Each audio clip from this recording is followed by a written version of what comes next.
Sir কেমন হয়েছে test করে দেখুন তো স্যার। মানে আমি তো জানি না আপনি কিরকম পছন্দ করেন, চেষ্টা করলাম আর কি।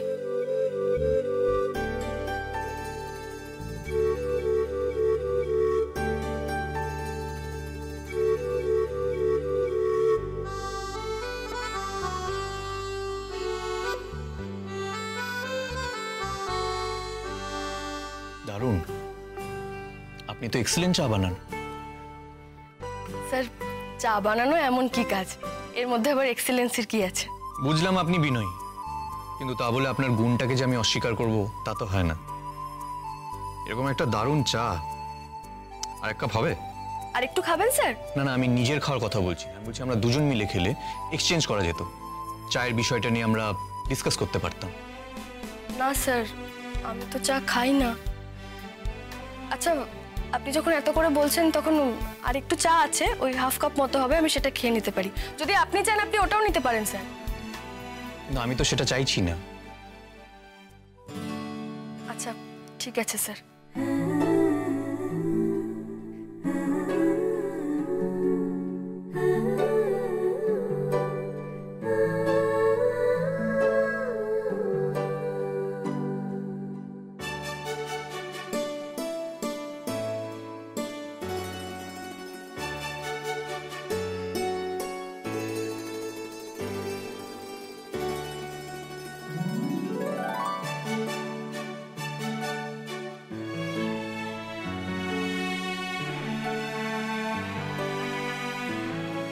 স্যার চা ওটা লাগবে না। কিন্তু স্যার আপনিই তো বললেন। ঠিক আছে, আমি এখন আর চা খাবো না, তুমি এটা নিয়ে যাও। ঠিক আছে।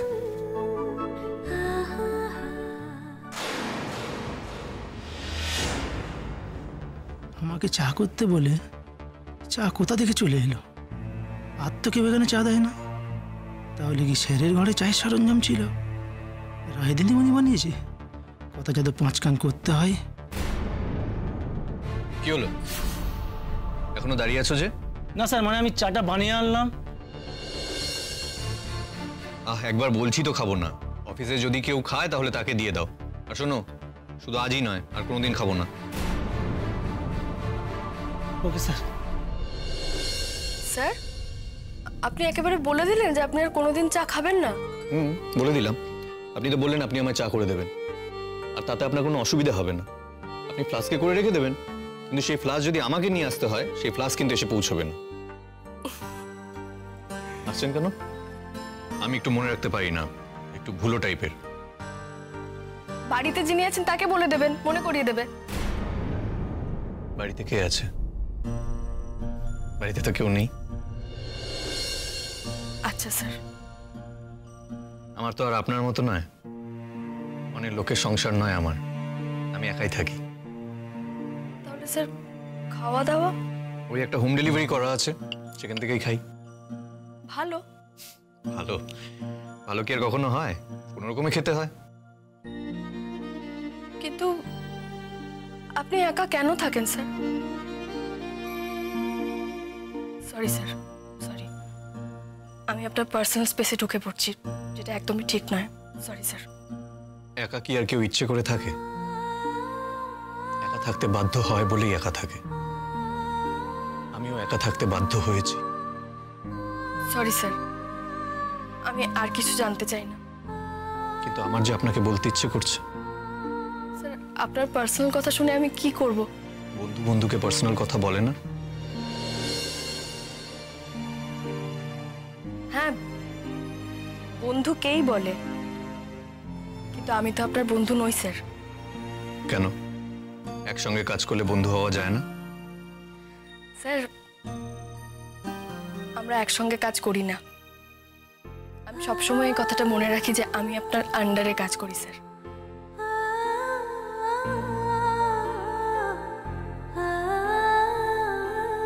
না, আপনি আমার আন্ডারে কাজ করেন না, আপনি আমার কোম্পানিতে কাজ করেন। ইনফ্যাক্ট আমার আন্ডারে এখানে কেউই কাজ করেন।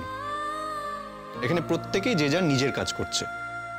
ঠিক যেমন আমি কারো আন্ডারে কাজ করি না, আমার আন্ডারেও কেউ কাজ করে না। এই কথাটা পরিষ্কার করে নিজের মাথায় ঢুকিয়ে নেবেন। এটা একটা খুব ভুল কনসেপশন আমরা ক্যারি করি। আপনার মতো করে তো কেউ কোনোদিন বলে না স্যার। আমি বলি, কারণ আমি এভাবেই বিশ্বাস করি। আপনাকে যে শুধু বলার জন্য বললাম তা কিন্তু নয়। Thank you sir. স্যার তাহলে সবাই এসে গেছো, এবার কে কাটা যাক। স্যার এখনো কয়েকজন বাকি আছে। জেনেছো তারা কারা? হ্যাঁ স্যার জেনেছি। তাহলে আর ওয়েট করার কি আছে? তারা যখন জানে তারপরে যখন আসেনি, তাদের ইচ্ছা হয়নি বলেই আসেনি, তাদের সাদার তো কোনো মানে নেই। নাও শুরু করো। না স্যার, আমরা একসাথেই পড়ি তো, পরে আবার এটা নিয়ে ওরা ভাববে যে ওরা গেছিল আমরা এসেছি, অথচ ওরা এলো না। তোমরা তো ওদের গিয়ে বলেছিলে, তারপরে যদি তারা আসার সৌজন্য না দেখায় তাহলে কি বারবার ডাকতে হবে নাকি? যাকে ভালো হয়েছে, যারা আসো তাদের নিয়ে হবে। এসো তাড়াতাড়ি করো, আমার কাজ আছে। স্যার আপনার কি কোনো বার্থডে প্রোগ্রাম আছে? আমি কি বাচ্চা ছেলে যে বার্থডে প্রোগ্রাম করবো? আমার একটা সেমিনার আছে, সেটা আমাকে অ্যাটেন্ড করতে হবে, তাই তাড়াহুড়ো করছি। না না শুরু করো। আমরা আসবো স্যার। তোমরা কোথায় ছিলে? ঘুমোচ্ছিলে? না স্যার আমরা আসছিলাম। তোমাদের জন্য তো আমি আর বসে থাকতে পারবো না। এই তো স্যার এসে গেছি। Happy birthday sir. কি রে, তুই বলবি না? স্যার আমাকে এখনো দেখতে পাইনি। ছাড় না, সবাই মিলে বলেছে তো ভালোই হয়েছে, আমাকে আবার আলাদা করে বলতে হবে কেন বল? তুই না মাঝে মাঝে বড্ড বেশি বাড়াবাড়ি করিস। আমাদের সামনে বল না, দেখি আমরাও দেখবো স্যার তোকে কি বলে। দেখ আমার মনে হয় স্যার আজকে তোকে কিছুই বলবে না। স্যারের মুডটা আজকে খুব ভালো। স্যার কেকটা কাটুন না স্যার। Happy birthday sir.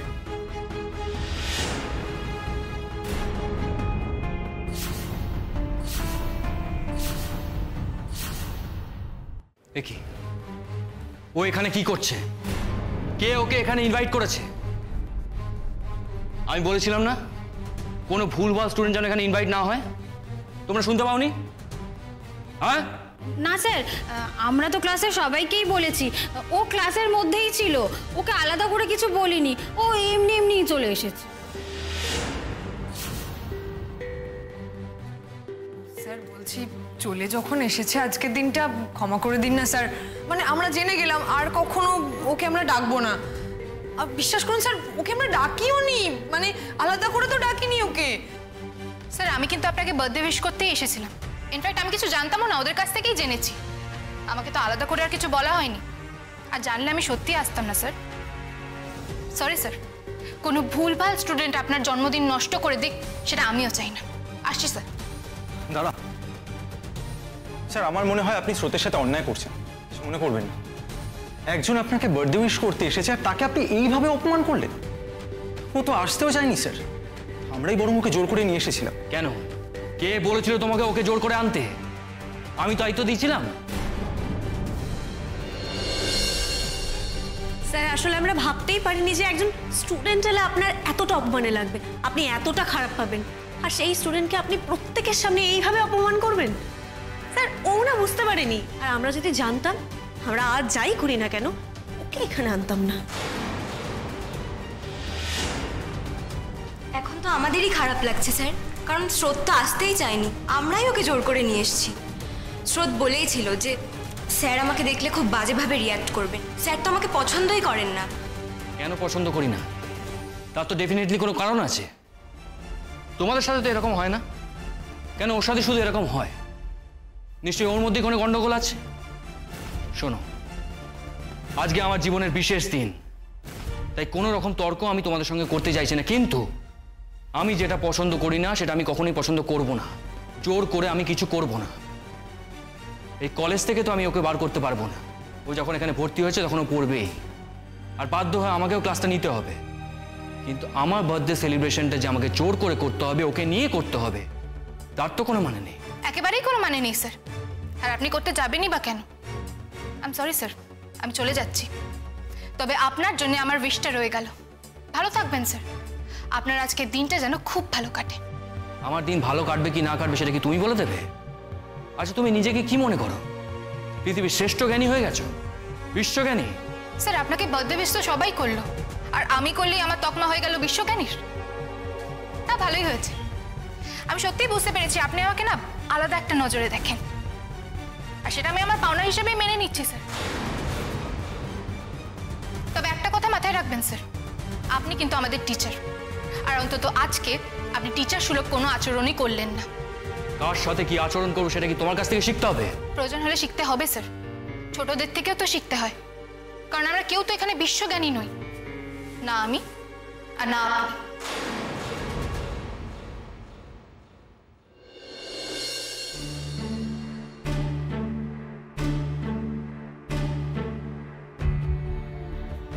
ইউনিভার্সিটির সময় থেকে কোয়েলের সাথে আমার প্রেম,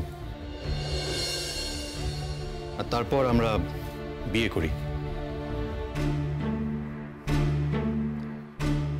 কোয়েল বরাবরই একটু বোহেমিয়ান লাইফস্টাইল পছন্দ করত।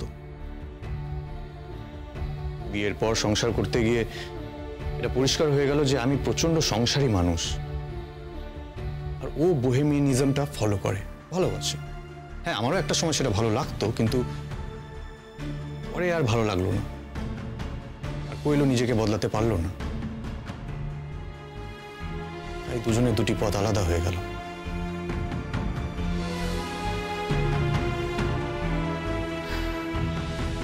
এর মধ্যে অনেক ঘটনা ঘটে গেছে, সম্পর্কটা এমন একটা তেতো জায়গায় চলে গেল, আমরা বাধ্য হলাম ডিসিশন নিতে, আমরা সেপারেট থাকবো।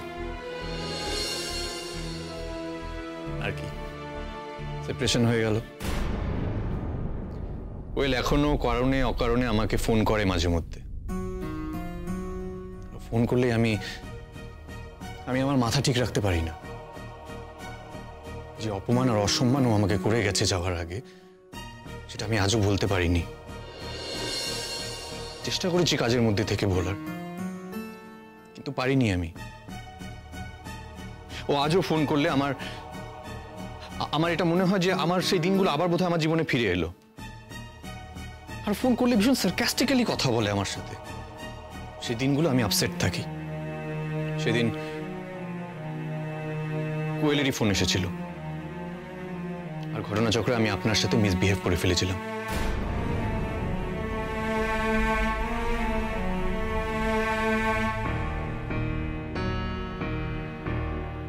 আজ এটুকু কথা আমি আপনাকে বলতে চাই। সেদিন উপলক্ষ ছিল কোয়েল, যদিও বা আপনার সঙ্গে ওই ব্যবহার করাটা আমার উচিত হয়নি।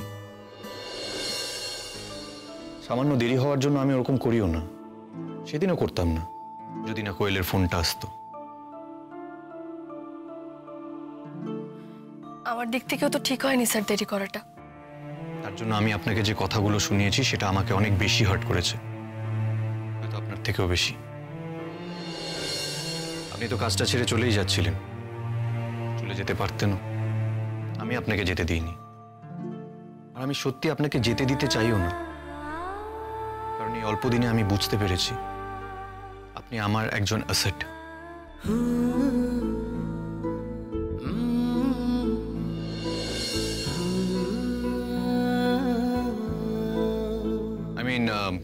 আপনি আমার কোম্পানির অ্যাসেট। স্যার, আপনার আত্মীয় স্বজন? আমি আসলে জলপাইগুড়ির ছেলে, ফ্যামিলি ওখানেই, সবাই আছে ফ্যামিলিতে, তবে এখানে কেউ থাকে না। আমি এখানে একাই থাকি। এতদিন কলকাতার এই বিজনেসটা অন্যরা দেখাশোনা করতো, কিন্তু দেখলাম বাইরের লোককে দিয়ে এই ব্যবসায় খুব একটা লাভ হচ্ছে না, তাই বম্বের ইউনিটটা ছেড়ে আমি এখানে চলে এলাম।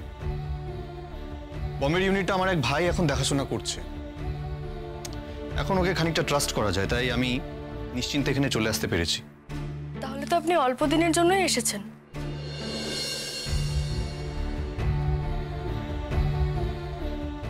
তাতে আপনি খুশি হন? ঠিক বুঝলাম না স্যার। না মানে আমি অল্প কদিনের জন্য এসে চলে গেলে আপনি খুশি হন? স্যার, আমার খুশি হওয়া না হওয়ার প্রশ্ন কেন উঠছে? মানে আমি খুশি হলেও আপনার তো কিছু যায় আসে না। হয়তো খানিকটা যায় আসে, কি জানি, আমি নিজেও ঠিক ক্লিয়ার নয়। কি হলো, আপনি বুঝলেন না? ওই যে বললাম, আপনি ক্রমশ আমার কোম্পানির অ্যাসেট হয়ে উঠছেন। তবে আপনি আমার কোম্পানি ছেড়ে চলে যাবেন সেটা যেরকম আমি অ্যাকসেপ্ট করতে পারবো না, আমি এক্সপেক্ট করছিলাম আপনি হয়তো বলবেন আমি যদি এখান থেকে চলে যাই আপনার কাজ করতে অসুবিধা হবে। হ্যাঁ স্যার, হ্যাঁ হবে তো স্যার। আপনি যেভাবে আমাকে গাইড করে দেন। বলেন তো নি। এই তো বললাম। সেটা আমি বলে দেওয়ার পর আগে হোক বা পরে হোক একই কথাই তো। তাও বটে, বলার কথা বলে দিয়েছেন। বাট আই মাস্ট সে আপনি চাটা খুব ভালো বানান, ডিলিশিয়াস। একদিন আমার বাড়িতে চলে আসুন না, জমিয়ে রান্না বান্না করা যাবে। আমি কিন্তু বাজার করতে খুব ভালোবাসি, আর আপনাকে দেখে আমি যতটা বুঝতে পেরেছি আপনিও রান্নাটা করতে ভালোই বাসেন। সেদিন যে সুযোগটা আপনি পাননি, আমার বাড়িতে এলে কিন্তু সেই সুযোগটা হতেই পারে। আপনার বাড়িতে? কেন, আমি একা থাকি বলে আমার বাড়িতে আসা যায় না? মানে আমাকে দেখে আপনার এতটাই খারাপ মানুষ বলে মনে হয়? না না, আমি সে কথা কখন বললাম? কি আশ্চর্য, আপনি আমার মুখে নিজেই কথা বসিয়ে দিচ্ছেন কেন? তা অবশ্য ঠিক, এভাবে আপনার মুখে কথা বসিয়ে দেওয়াটা তো ঠিক নয়। তাহলে আপনি আসছেন?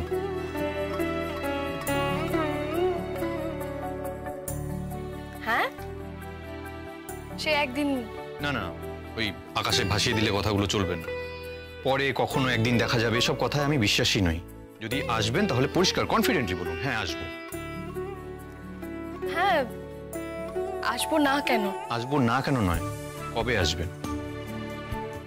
ছুটির দিন আসতে হবে তবে তো। ঘটনাচক্রে দুদিন পরেই কিন্তু একটা ছুটির দিন, তাহলে সেদিনই আসছেন তো? ঠিক আছে স্যার, আপনি বাড়িতে থাকলে না হয়। আসলে আমারও খুব খারাপ লেগেছিল সেদিন, আপনাকে খাওয়ানোর কথা ছিল, রান্না করে আমি খাওয়াতে পারিনি। তাহলে সেই খারাপ লাগাটাকে ভালো লাগায় পরিণত করতে গেলে তো আপনাকে আমার বাড়িতে আসতেই হচ্ছে। আর আমার মনে হয় সেটা যত তাড়াতাড়ি হয় ততই ভালো। কথায় আছে শুভস্য শীঘ্রম। এই রোববার তাহলে আমার বাড়িতে আপনার ইনভিটেশন। ইনভিটেশনের কি আছে স্যার, আমি তো রান্না করতে যাব। সেটাও ঠিক, যে রান্না করবে তাকে আবার ইনভাইট করার কি আছে? কিন্তু ওই যে বললাম একসাথে খাবো, তার ইনভিটেশন। স্যার এই ফাইলগুলো এবার একটু দেখে দিন। হ্যাঁ সে আমি দেখে নেব, আপনার কাজ আমি হেল্ড আপ করবো না। তাহলে ওই কথাই রইলো, সানডে আমাদের দেখা হচ্ছে।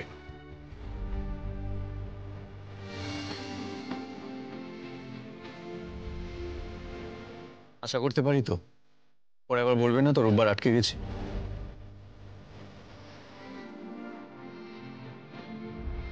না স্যার, কথা দিলে কেন বলবো?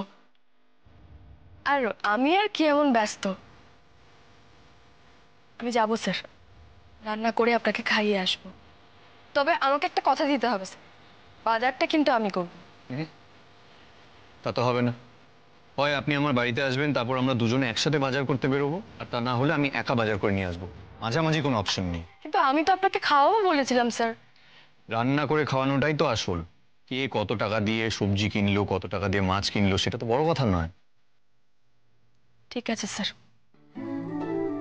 আপনি তো জানেন আমার হাতে এখন টাকা পয়সা নেই, তাই আপনি মাইনে পেলে কিন্তু যে টাকাটা পাবেন সেই টাকা দিয়ে নিজেই বাজার করে রান্না করে খাওয়াবেন, ঠিক আছে? অগত্যা। That's like a good girl. দেখে নিচ্ছি।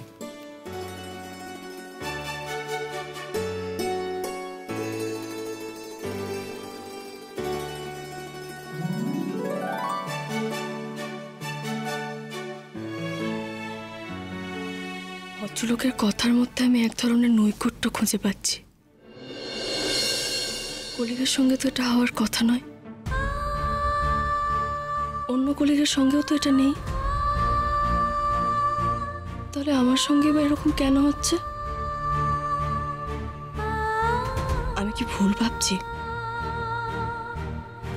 তবে ভদ্রলোকের বাড়ি যাওয়ার ব্যাপারে আমি না করলাম না কেন শক্ত হয়? আমি তো অন্যকে এরকম বললে কোথাও চলে যেতাম না বা যাই না। আমিও কি ভেতরে ভেতরে, কিন্তু কেন?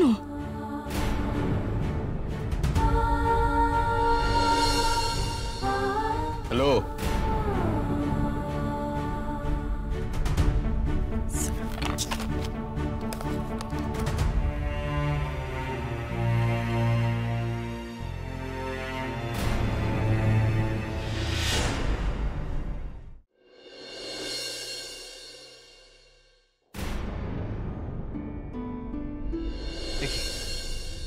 ও এখানে কি করছে, কে ওকে এখানে ইনভাইট করেছে? আমি বলেছিলাম না কোনো ভুলভাল স্টুডেন্ট যেন এখানে ইনভাইট না হয়। স্রোত,